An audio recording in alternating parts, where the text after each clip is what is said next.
E a gente começa a edição de hoje com um trecho do vídeo da live que o presidente Jair Bolsonaro faz todas as quintas-feiras. Ele falou há pouco sobre a decisão do ministro Alexandre de Moraes, do STF, sobre a redução do IPI que afeta a Zona Franca de Manaus. Bolsonaro disse também que os parlamentares do Amazonas fazem demagogia com a Zona Franca. Pois é, nesse vídeo ele também garantiu que não haverá perda de empregos no polo industrial de Manaus. Vamos acompanhar aqui. Lamentavelmente, o nosso querido aqui ministro Alexandre de Moraes acolheu uma ação, então deu uma liminar para que os produtos produzidos na Zona Franca de Manaus, como por exemplo aí a motocicleta, voltassem a ter um preço mais alto. Agora, deixo claro, essa proposta nossa não diminui, não ataca o emprego da Zona Franca de Manaus. Os políticos carreiristas ali, o Omar Aziz, aquela turma toda, né, fica fazendo demagogia, como se fossem os protetores da Zona Franca de Manaus. Não são, sempre usou a Zona Franca de Manaus em benefício próprio. Nunca fez nada pelo Estado. Me chama muita atenção ele falar nesse tema agora, só depois que veio a decisão, porque a gente está acompanhando essa novela aqui. Quem está acompanhando a Crítica Notícia está vendo desde o final de fevereiro. Esse assunto está rolando, os decretos estão acontecendo. Ele nunca falou de maneira tão aberta sobre essa situação. Agora que tem uma decisão, parece que só por conta do fato dela envolver a bancada do Amazonas, que ele já tem essa intriga já há muito tempo, principalmente por conta da CPI da pandemia, mais o ministro Alexandre de Moraes, aí o presidente Jair Bolsonaro resolve lembrar dessa situação toda aí.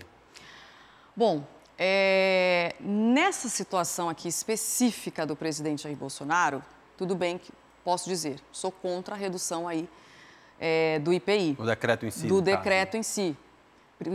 Prejudica sim a Zona Franca de Manaus. Vai contra as garantias constitucionais do nosso polo. Mas nesse ponto específico, Dante, de falar que os parlamentares estão fazendo demagogia, vamos parar para pensar um pouquinho. Será mesmo que eles estão usando este momento para fazer palanque, para fazer uma certa campanha? E segundo, porque a minha diretora falou agora há pouco,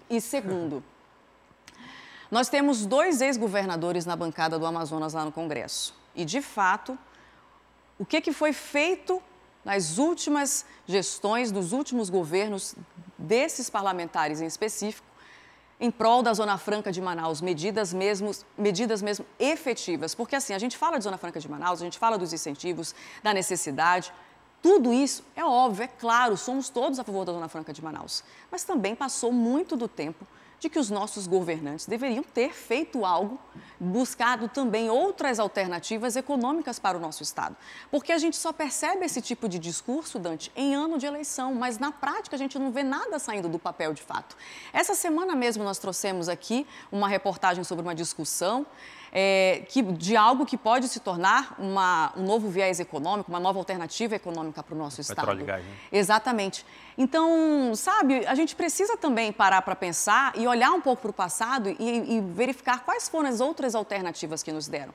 Não, mas a gente sabe que nenhuma alternativa criada agora vai garantir a quantidade de empregos a curto prazo, quantidade de empregos essa que o Polo Industrial de Manaus nos oferece. Pois é, mas a gente precisa começar em algum momento. Se a gente tivesse começado lá atrás, talvez não estivéssemos tão dependentes como nós estamos agora. É claro que isso não isola o fato de que a Zona Franca de Manaus, os ataques que a Zona Franca está sofrendo, eles existem e a gente precisa, de fato, se revoltar contra isso. Eu só acho que tem 2 pontos aí nessa história. Eu acho que você tem razão quando você faz essas críticas aí sobre a inoperância que a gente viu em alguns momentos. A inércia mesmo. Porém, a gente precisa lembrar que a SUFRAMA é um órgão federal, né, que é um órgão que é sempre indicado pelo presidente da República. Quem chefia a SUFRAMA é indicado pelo presidente da República e cabe à SUFRAMA tomar a maior parte das iniciativas aí referentes ao nosso polo especificamente. Eu acho que quando o presidente fala sobre... Não, mas eu digo de alternativas econômicas para o Estado, não da gente ficar refém à Zona Franca.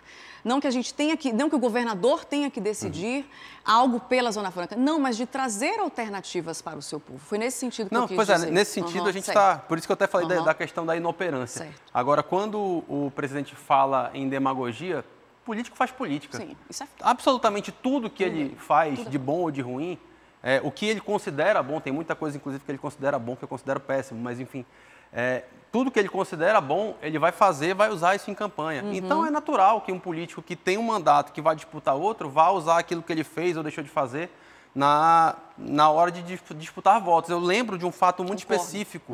Em 2018, Omar Aziz era candidato ao governo do Estado, não foi nem para o segundo turno, mas durante a campanha reforçou muito uma atitude que ficou muito conhecida por quem estava acompanhando aquele ataque ao polo de concentrados feito pelo presidente Michel Temer. Naquele momento, Omar, enquanto coordenador da bancada, numa entrevista coletiva, ele simplesmente pegou e botou o presidente no Viva Voz, o presidente Michel Temer. Né? Colocou ele no Viva Voz para que ele falasse numa coletiva de imprensa para o Amazonas que ele não ia prejudicar além daquilo que ele já tinha prejudicado. Ele usou isso a torto e direito, como a gente fala na campanha. O político faz isso.